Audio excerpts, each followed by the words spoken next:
ইরফান এগিয়ে এসে মায়রার সামনে হাঁটু মুড়ে বসে মৃদু স্বরে ডাকে, বার্ড ফ্লাওয়ার।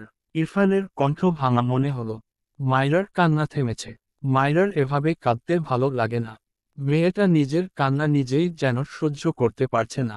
সে মনে মনে ঠিক করলো সে আর কাঁদবে না। তার শিশওয়ালা কষ্ট পায়। অমন কঠোর মানুষকে এত দুর্বল দেখতে মায়রার একটুও ভালো লাগে না। মায়রা দু হাতে তার ভেজা মুখ মুছল। এরপর এগিয়ে এসে ইরফানের সামনে বসে হাঁটুতে ভর দিয়ে একটু উঁচু হয়ে ইরফানের দিকে তাকায়। অন্ধকার হওয়ায় তেমন দেখতে পেল না। নাক টেনে বলে, আপনার ফোনটা একটু দিন তো। ইরফান ভ্রুকুচকে বলে, কি করবে? মাইরা কিছু না বলে নিজেই ইরফানের পকেট হাতিয়ে ফোন বের করল। এরপর ফোনের লক খুলতে চাইলে পারে না। বিরক্ত হয়ে বলে, আগে আপনি বার্ডফ্লাওয়ার পাসওয়ার্ড দিয়েছিলেন, এরপর চেঞ্জ করে কি দিয়েছেন? ইরফান মৃদুস্বরে বলে, মাই বার্ডফ্লাওয়ার। মাইরা কিছু বলল না। সে ফোনের ফ্ল্যাশ জ্বালিয়ে ইরফানের দিকে তাক করলে ইরফান চোখ মুখ কুচকে চোখ বুজে নেয়। ভ্রু কুচকে বলে, কি করছো? মাইরা বা হাতে ফোন ধরে ডান হাত ইরফানের গালে হাত দিয়ে মলিন সুরে বলে, শিসওয়ালা আপনার হাত অনেক দুর্বল। মাইরার কথা শুনে ইরফান চোখ মেলে তাকায়। মাইরার হাতের লাইটটা একটু বাঁকিয়ে দেয়। দু পা ভাঁজ করে মাঠের মাঝে বসে দু হাতে মাইরাকে টেনে তার কোলে বসিয়ে মাইরার গালে নাক ঘষে বলে, জাস্ট ফর ইউ। মাইরা প্রশান্তিময় হাসল।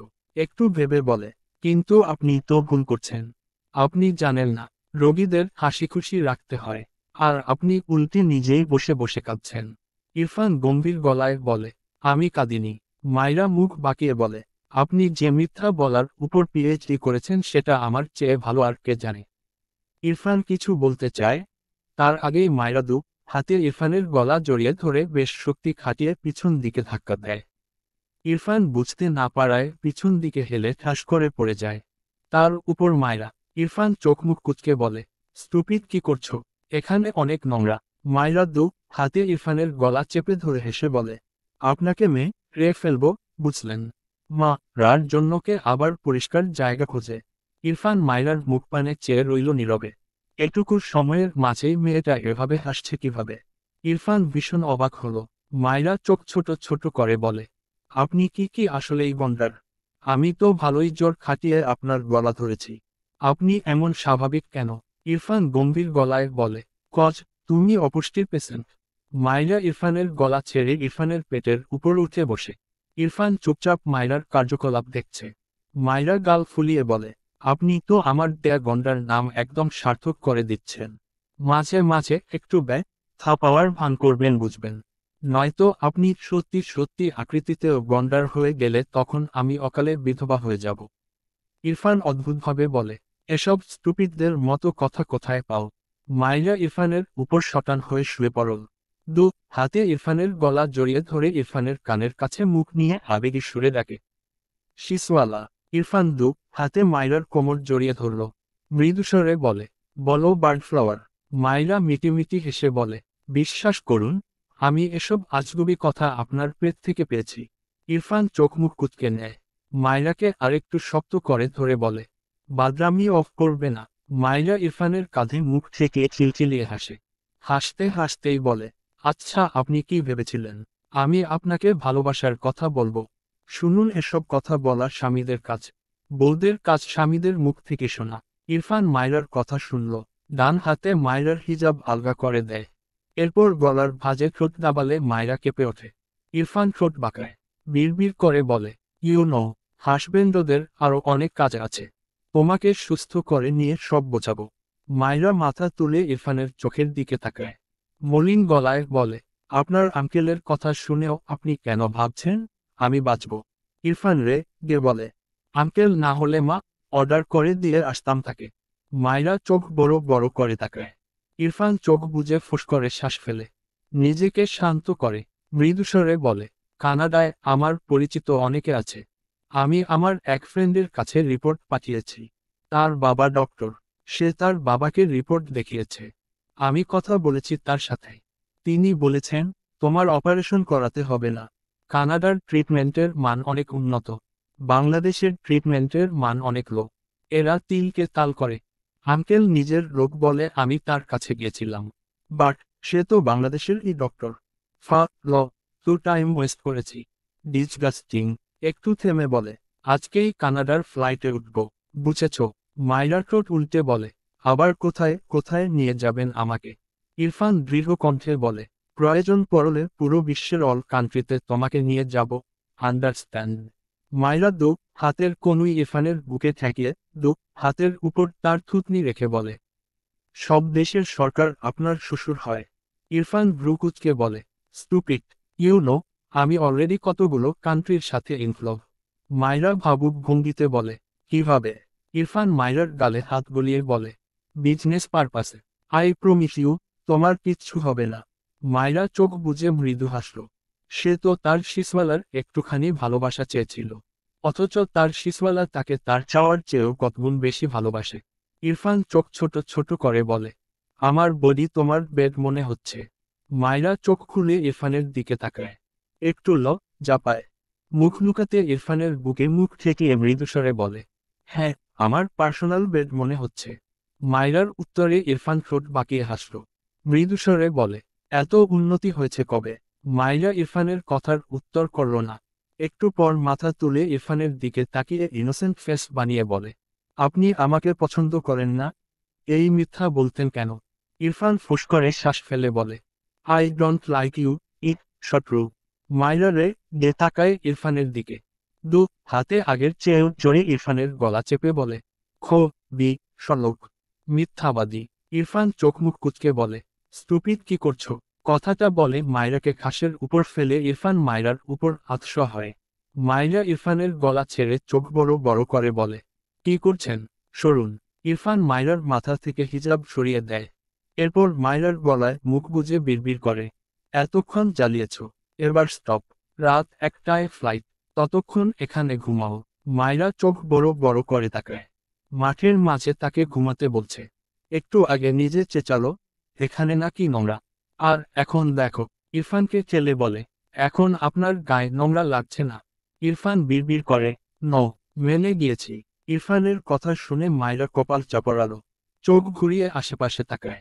এই জায়গায় 100 হাত দূরেও কোনো মানুষ নেই। হেলিকপ্টার দাঁড় করানো, কিন্তু কোনো মানুষ নেই। চারপাশে কেমন অন্ধকার। মাইরা ডোক গিলিয়ে ইরফানকে ঠেলে সরাতে চায়। ভীত কণ্ঠে বলে, সরুন। এটা কোথায় এনেছেন আমাকে? মনে হচ্ছে এখানে জিনেরাও থাকে না। ইরফান মাথা তুলে মাইরার দিকে তাকায়। মাইরা মিনমিন করে বলে, আমি বাড়ি যেতে চাই, প্লিজ। ইরফান মাইরার পিঠের নিচে হাত দিয়ে মাইরাকে সহ উঠে বসল। এরপর মাইরাকে নিয়ে উঠে দাঁড়ালো। নিচু হয়ে মাঠ থেকে তার ফোন উঠিয়ে ক্যাপ্টেনকে কল করে এখানে আসতে বলে। মাইরা আগে সেভাবে খেয়াল না করলেও এখন বারবার এদিক ওদিক তাকিয়ে দেখছে। জায়গাটা আসলেই কেমন যেন ভুতুড়ে টাইপ। মেয়েটা ইরফানের দিকে সিটিয়ে দাঁড়ায়। ইরফান ফোন পকেট রেখে মাইরার গালে হাত দিয়ে মৃদুস্বরে বলে, হোয়াট হ্যাপেন্ড? মাইরা ইরফানের দিকে চেয়ে বলে, আপনি কি জানেন এখানে জিন থাকে? কথাটা বলে আবারও এদিক ওদিক তাকায় মাইরা। ইরফান ভ্রুকুচকে বলে, আই ন, তোমাকে ওদের সাথে পরিচয় করাতেই এখানে হেলিকপ্টার ল্যান্ড করতে বলেছি।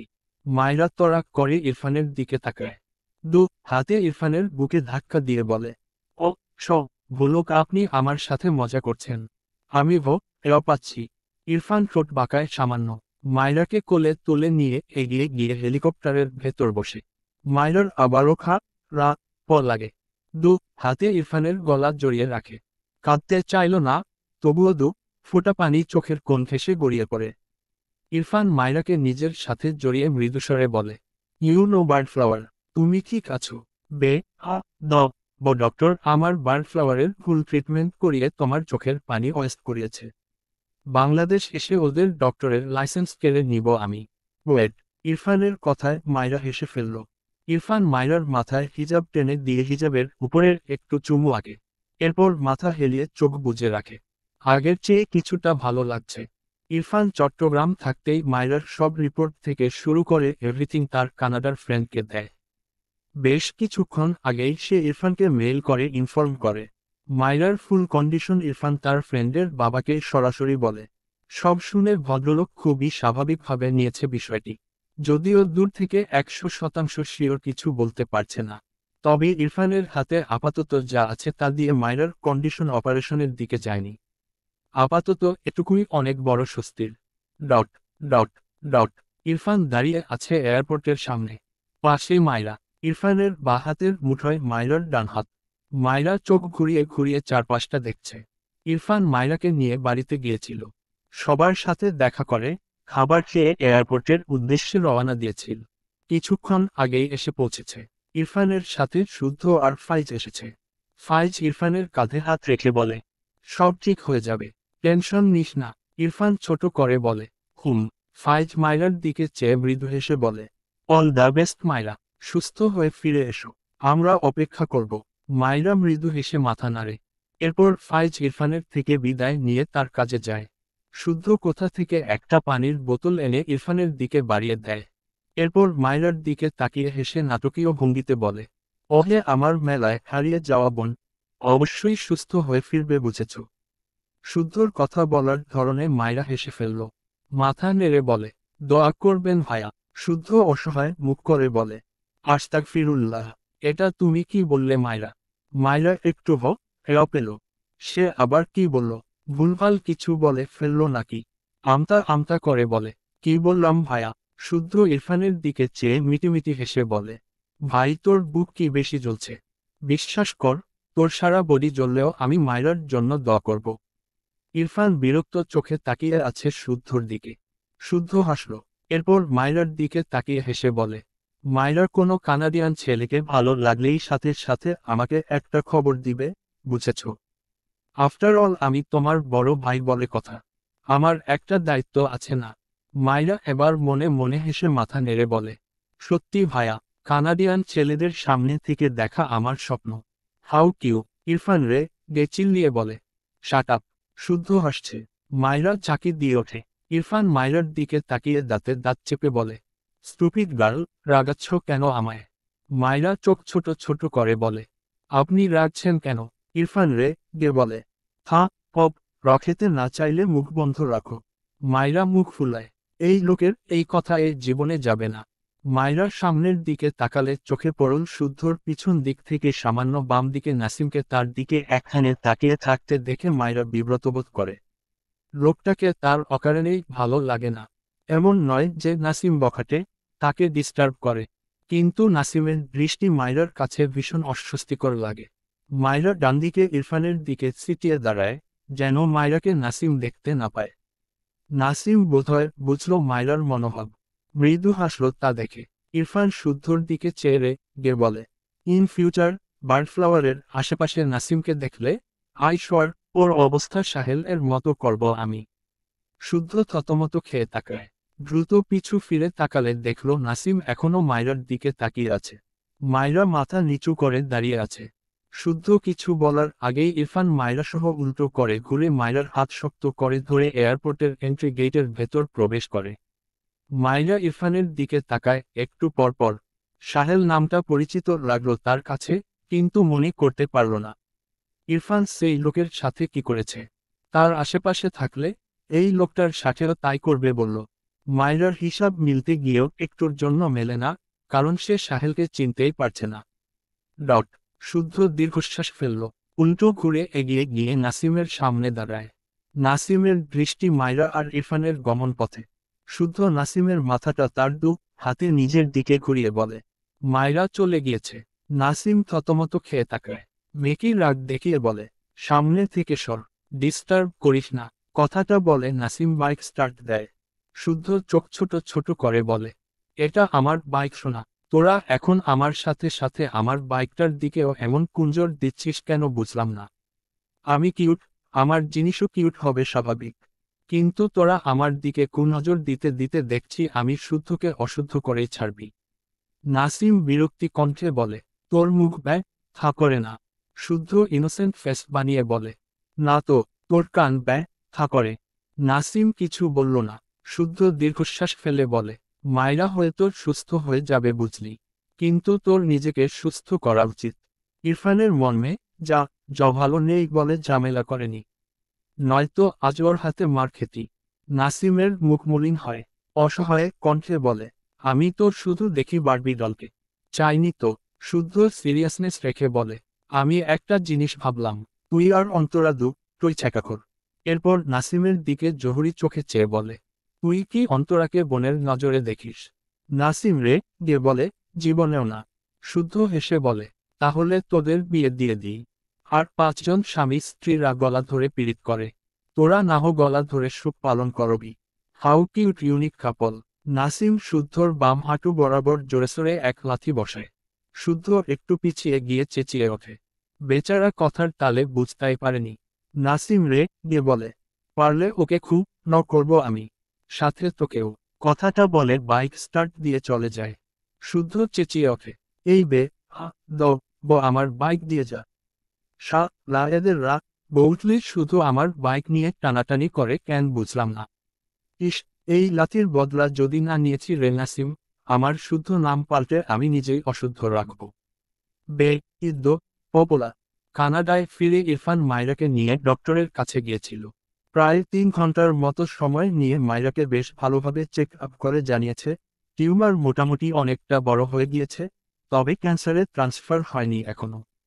ক্যান্সারে যাওয়ার সম্ভাবনা খুবই নিকটে। তিনি 1 মাসের ঔষধ দিয়েছেন, এতে যদি কাজ হয় তাহলে অপারেশন করাতে হবে না। এরপর আবারও 6 মাস কোর্সের ঔষধ দিবেন। আর যদি 1 মাসে কোনো উন্নতি না হয় তবে অপারেশন করাতে হবে। কথাগুলো ভেবে ইরফান দীর্ঘশ্বাস ফেলে চেয়ারে গা এলিয়ে চোখ বুজল। মায়েরা ডক্টরের কাছ থেকে ফিরে ঘুমিয়েছে। মেয়েটি আবারও কেঁদেছিল নিঃশব্দে। ইরফানের নিজেকে ভীষণ অসহায় লাগে। তার বার্ডফ্লাওয়ারের এই রোগ কেন হলো? আরও কত কত রোগ আছে যেগুলোর নিরাময় অ্যাটলিস্ট এত কঠিন নয়। সব রেখে আল্লাহ কেন এটাই তার বার্ডফ্লাওয়ারের মাঝে দিয়ে দিল? ইরফানের চোখ দুটো জ্বালা করে। মায়রার কণ্ঠ পেয়ে ইরফান দ্রুত চোখ মেলে তাকায়। মায়রা ঘুমঘুম চোখে বেডের উপর বসে ইরফানের দিকে চেয়ে আছে। ইরফান দ্রুত উঠে গিয়ে মায়রার সামনে বসল। মায়রা তার ঘুমঘুম চোখ কচলে বলে, আপনার চোখ লাল কেন? ইরফান মায়রার কথা এড়িয়ে গিয়ে বলে, কি খাবে? মায়রা ইরফানের দিকে তাকিয়ে রইল। মায়রার পর লাগে। লোকটা তার জন্য কত চিন্তা করে। মায়রা মৃদুস্বরে বলে, আমি ঠিক হয়ে যাব শিসওয়ালা। ইরফান মায়রা চুলগুলো কানে গুজে দিয়ে মৃদু হেসে বলে, আই নো, তোমার কিচ্ছু হবে না। মায়রা মাথা নিচু করে বলে, আমার এখানে ভালো লাগছে না। ইরফান মায়রার গালে হাত দিয়ে বলে, বিড়াল এনেছি। মায়রা তরাক করে ইরফানের দিকে তাকায়। বিদেশি বিড়ালগুলো এত কিউট হয়। মায়রা এর আগে সামনে থেকে কখনো দেখেনি। এখানে এসে রাস্তায় অনেকের কাছে মায়রা এটা দেখে ইরফানের কাছে আবদার করেছিল। ইরফান তাকে ধমক দিয়ে চুপ করিয়ে দিয়েছিল। মায়রাও গাল ফুলিয়ে ছিল ইরফানের সাথে আর কথা বলেনি, বাড়ি এসে ঘুমিয়ে গিয়েছিল। এখন বিড়াল এনেছে শুনে তার চোখ দুটো চকচক করে ওঠে। উৎফুল্ল কণ্ঠে বলে, সত্যি এনেছেন? ইরফান ছোট করে বলে, হুম। মায়রা বেড থেকে নেমে ঘর থেকে বেরোতে গিয়েও পিছু ফিরে হাত ইরফানের গালে দিয়ে হেসে বলে, শিসওয়ালা আপনি কত ভালো, অনেক অনেক ধন্যবাদ আপনাকে। কথাটা বলে মায়রা দৌড় লাগায় ঘরের বাইরে। ইরফান বিরক্তি কণ্ঠে বলে, স্টুপিড, ফিরে যাও, পড়ে যাবে। মায়রা শুনলে তো। দেখতে দেখতে 15 দিন কেটে যায়। শুদ্ধ কানাডায় এসেছে ভার্সিটির কাজে। মূলত ইরফানের সাথে দেখা করাই মেইন উদ্দেশ্য ছিল, সাথে ভার্সিটির কাজও পড়ে গিয়েছে। ইরফান বেডের সাথে হেলান দিয়ে চোখ বুজে বসে। বুকে হাত আড়াআড়িভাবে বুজে রাখা। কপালে চিন্তার ভাঁজ। ডান পায়ের উপর বাম পা উঠিয়ে রাখা। শুদ্ধ ডিভানে বসে ইরফানের দিকে চেয়ে বলে, আহাদের বাবা লাস্টে মায়রার কথা কি বলেছে? শুদ্ধর কথায় ইরফান চোখ মেলে তাকায়। চোখ দুটো হালকা লাল। শুদ্ধর একটু পর লাগলো। ইরফান দীর্ঘশ্বাস ফেলে বলে, 10% রিকভার করেছে। ইরফানের কণ্ঠের প্রাণ নেই। শুদ্ধ মৃদু হেসে বলে, এটাই কি কম? একটু ধৈর্য ধর, আরও 15 দিন বাকি আছে। ইরফান ঘাট বাঁকিয়ে খুলে রাখা দরজা বরাবর সোফার দিকে তাকায়। যেখানে মায়রা বিড়ালটিকে কোলে নিয়ে কি কি কথা বলছে, থেকে থেকে খিলখিল করে হেসে উঠছে। ইরফান ঢোক গিলে হাস্যোজ্জ্বল মায়রার পানে চেয়ে আক্ষেপের সুরে বলে, ডোট নট এনাফ। এভাবে চললে ওকে অপারেশন করাতে হবে। আর অপারেশন করালে? ইরফান থেমে যায়। কণ্ঠ কাঁপছে। শুদ্ধ অসহায় দৃষ্টিতে তাকিয়ে থাকে ইরফানের পানে। নিজেকে সামলায়। এরপর মৃদু হেসে বলে, মায়রার মাঝে অসাধারণ এক প্রতিভা আছে বুঝলি। ও সব সময় হাসতে পারে। মন থেকে হাসে মেয়েটা। আর এটা ওর রিকভারের মেইন মেডিসিন, বুঝলি। ইরফান মায়রার পানে চেয়ে। শুদ্ধর কথা শুনে ইরফান নিজেও সূক্ষ্ম হাসল। মায়রার কোল থেকে বিড়ালটি নেমে যায়। মাইরা সোফা থেকে নেমে তার পাশে থাকা ল্যাপটপটি একটি টেবিলের উপর রেখে দেয়। একটু আগে মাইরা তার শ্বশুর শাশুড়ি ইনা সবার সাথে ভিডিও কলে কথা বলেছে। তার মা আর ভাইয়ের সাথে কলে কথা হয়েছে, তবে দেখতে পায়নি। মাইরার একটু মন হয়। ইরফান বলেছে আর 15 দিন পর তাকে বাংলাদেশ নিয়ে যাবে, এই ভেবে মাইরার মন ভালো হয়। তবে মাইরার কাছে এই বাড়িটা বেশ লাগে। পুরো 5টি রুম, ওয়াশরুমগুলোই একটা রুমের সমান, বেলকনিগুলোও কি বিশাল। মাইরার তো ইচ্ছে করে এই বাড়ি তুলে বাংলাদেশ নিয়ে যেতে। বিড়ালটিকে ইরফানের ঘরের দিকে যেতে দেখে মাইরা ও পিছু পিছু আসে। বিড়ালটি শুদ্ধর পায়ের কাছে গিয়ে লেজ নাড়ায়। শুদ্ধ খেয়াল করেনি, পায়ের কাছে সুরসুরি লাগায়। শুদ্ধ নিচু হয়ে বিড়াল দেখে চিংড়ি মাছের মতো লাফ দিয়ে ডিফানের উপর পা তুলে বসে। ডান দিকে ফিরে দুটো হাঁচি দেয়। মাইরা শুদ্ধর কাণ্ড দেখে পেট চেপে হাসছে। শুদ্ধ নাক ডলে কাদো কাদো মুখ করে বলে, ইন্না লিল্লাহ, আমার শত্রুকে বাড়িকে রুখতে দিল। এই ইরফান এটাকে বের কর। কথাটা বলে আবারও হাঁচি দেয়। মাইরা এগিয়ে এসে বিড়ালটিকে কোলে নিয়ে শুদ্ধর দিকে তাকিয়ে বলে, কি বলছেন ভাইয়া? ও আমার বাচ্চা লিও, ওকে বের করে দিতে বলছেন কেন? শুদ্ধ নাক ডলে অদ্ভুতভাবে মাইরার দিকে তাকায়, এরপর মাইরার কোলে বিড়ালটির দিকে তাকায়। আবার দৃষ্টি ঘুরিয়ে ইরফানের দিকে তাকায়। আরও একবার হাঁচি দিয়ে নাক ডলে বলে, কি রে ইরফান, তোর ডিএনএতে যে প্রবলেম তা তো জানতাম না। কি বাচ্চা পয়দা করলি রে? এ তো যে সে বাচ্চা নয়, একেবারে পশমওয়ালা বিড়াল। বলছি, তুই এত ফাস্ট, 15 দিনেই বাচ্চা জন্ম দিয়ে দিলি। কি পাওয়ারফুল ডিএনএ রে তোর। কথাটা বলে আরো দুবার হাঁচি দিল শুদ্ধ। এই বিড়ালে তার এত অ্যালার্জি রে, এর সাথে বাড়ি থাকবে কি করে? শুদ্ধর কথায় মাইরা ভ্যাবাচেকা খেয়ে চেয়ে আছে শুদ্ধর দিকে। ইরফান বিরক্ত চোখে চেয়ে আছে। মাইরা বোকা চোখে চেয়ে বলে, আপনার কথা বুঝিনি ভাইয়া। শুদ্ধর চোখ নাক লাল হয়ে গিয়েছে। সে ঘর থেকে বেরিয়ে যেতে যেতে মিটিমিটি হেসে বলে, ইরফান তোমাকে হাতে কলমে বোঝাবে। শুদ্ধ বেরিয়ে যেতেই মাইরা ইরফানের দিকে তাকালে দেখল ইরফান কটমট দৃষ্টিতে তার দিকে চেয়ে আছে। রুড়ো কণ্ঠে বলে, আমি বিড়ালের বাবা। মাইরার ঠোঁট উল্টে বলে, না তো, কেন লিও কি আপনাকে বাবা বলে ডেকেছিল নাকি? ইরফান বিরক্তির নিঃশ্বাস ফেলে হাত বাড়িয়ে মাইরাকে ডাকে, কাম। মাইরা বিড়ালটিকে নিয়েই ইরফানের পাশে গিয়ে বসল। ইরফান বিরক্ত হয় মাইরার কোলে বিড়ালটিকে দেখে। সারাদিন এর সাথে চিপকে থাকে তার বউটা। মাঝে মাঝে ইরফানের ইচ্ছে করে একে আছাড় মেরে নাড়িভুড়ি বের করে দিতে, কিন্তু মাইরার জন্য সে ইচ্ছেকে রে ফেলতে হয়। ইরফান বিড়ালটির মাথার কাছে চিমটি দিয়ে ধরে উঁচু করে বিড়ালটিকে মেঝেতে নামিয়ে দেয়। মাইরা চেঁচিয়ে গে বলে, আরে ওকে এভাবে ধরছেন কেন? আপনি আসলে ন একটা বিড়ালের প্রতিও আপনার সামান্যতম মায়া নেই। ইরফান তার কাজ শেষ করে মাইরাকে তার কোলে বসিয়ে নেয়। মাইরা ঘাড় নিচু করে দেখতে চায় বিড়ালটি কোন দিকে গেল। ইরফান হাতে মাইরা গাল চেপে নিজের দিকে ফেরায়। মাইরা কিছু বলার আগেই ইরফান মাইরার চোখের দিকে তাকিয়ে বলে, বিড়ালের বাবা হওয়ার কোনো ইন্টারেস্ট আমার নেই। তোমাকে ও বিড়ালের মা বানানোর ইন্টারেস্ট নেই। ওকে। একটু থেমে ঠান্ডা গলায় বলে, তুমি আমার বেবির মা হবে, আন্ডারস্ট্যান্ড? ইরফানের কথায় মাইরার কেমন অদ্ভুত অনুভূতি হলো। কথার তালে হঠাৎই বলে ফেলে, কবে? কথাটা বলে মাইরা থতমত খেয়ে যায়। ভীষণ যা পায় মেয়েটা। ইরফানের দৃষ্টি থেকে বাঁচতে দ্রুত চোখ নামিয়ে নেয়। ইরফানের কোল থেকে নামতে চাইলে ইরফান হাতের বাঁধন আরও শক্ত করে। মাইরার নত মুখপানে চেয়ে ঠোঁটকা রে হাসে। মাইরাকে নিজের দিকে আরেকটু টেনে নিয়ে শীতল কণ্ঠে বলে, তুমি কবে আমার বেবির মা হতে চাইছো বার্ডফ্লাওয়ার? মাইরা চোখ খিচে নেয়। ইস, বেফাঁস কথা বলে বলে শুধু ফেসে যায়। একটু পর চোখ মেলে ইরফানের দিকে তাকালে দেখল ইরফানের ঠোঁটের কোণে বাঁকা হাসি। মাইরা এলোমেলো দৃষ্টি ফেলে আমতা আমতা করে বলতে নেয়, শিস, বাকিটুকু আর বের করতে পারে না। ইরফান মাইরার ঠোঁটজোড়া আঁকড়ে ধরে। মাইরা চোখ বুজে পিছন দিকে হেলে পড়তে নেয়। ইরফান হাতে আগলে নেয় অনুভূতির জ্বরে ভাসতে থাকা তার বার্ডফ্লাওয়ারকে। দেখতে দেখতে আরও 5 দিন পেরিয়ে গিয়েছে। শুদ্ধ কানাডাতেই আছে। ভার্সিটির জন্য তার মোটামুটি কাজের চাপ আছে। ঘড়ির কাঁটায় জানান দেয় রাত 12টা। শুদ্ধ ছাদে দাঁড়িয়ে আছে। কে বেশ কয়েকবার কল করে, কল রিসিভ হয় না। ভার্সিটি এখন না ধরাই স্বাভাবিক। শুদ্ধ তবুও বিরক্ত হলো। পুরো 5 দিন দেখেনি তার পাখিটাকে। কি জ্বালা, বিয়ে করেও বিরহ তার। এই 5 দিনে মায়রার আগের চেয়েও অনেকটা উন্নতি হয়েছে। শুদ্ধ স্বস্তি পায়। ইরফানটা বাংলাদেশ গেলে সে আগে বিয়ে করবে। এসব দূরত্ব আর নেয়া যায় না। হঠাৎই পিছন থেকে কেমন যেন জড়ানো কণ্ঠ পায়। শুদ্ধ ভ্রু কুঁচকে পিছু ফিরে তাকায়। হালকা আলোয় ইরফানকে স্পষ্টই দেখল। ভাবনার মাঝেই ইরফান এলোমেলো পায়ে এগিয়ে আসে শুদ্ধর দিকে। আঙুল উঁচিয়ে বলে, আমার বউ কোথায়? শুদ্ধ চোখ ছোট ছোট করে তাকায় ইরফানের দিকে। এগিয়ে গিয়ে বলে, মায়রা তো ঘুমিয়েছে। তুইই তো বললি ঘন্টাখানেক আগে। ইরফান ঠিকভাবে দাঁড়াতে পারছে না। চোখ খুলে আবার বোঝে। শুদ্ধ ভ্রু কুঁচকে বলে, তুই কি অসুস্থ নাকি? ইরফান এলোমেলো কণ্ঠে বলে, আমার অনেক কষ্ট।